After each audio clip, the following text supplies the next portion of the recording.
اعوذ باللہ من الشیطان الرجیم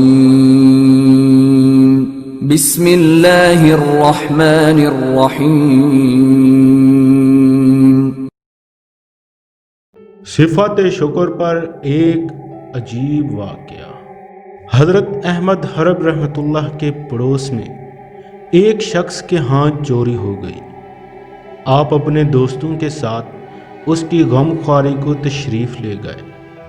پڑوسی نے بڑی خندہ پیشانی سے ان کا استقبال کیا۔ حضرت احمد حرب رحمۃ اللہ نے بتایا کہ ہم تمہاری چوری ہو جانے کا افسوس کرنے آئے ہیں۔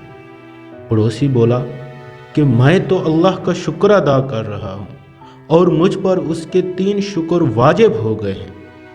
ایک یہ کہ دوسروں نے میرا مال چرایا، میں نے نہیں۔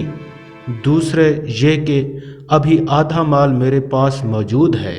تیسرا یہ کہ میری دنیا کو ضرر پہنچا ہے اور دین میرے پاس ہے۔ یعنی اللہ کا بندہ وہی ہے جو پریشانی میں بھی شکر کرے۔ کہتے ہیں کہ ایک شخص سہل بن عبداللہ کے پاس آیا اور عرض کیا، چور میرے گھر میں گھس کر سارا سامان لے گیا۔ آپ نے فرمایا، اللہ کا شکر ادا کرو۔ اگر چور یعنی شیطان تمہارے دل میں گھس کر توحید کو خراب کر دیتا تو کیا کر سکتا تھا؟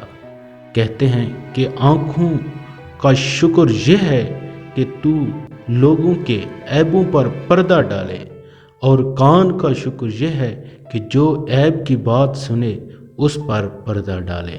اللہ اکبر۔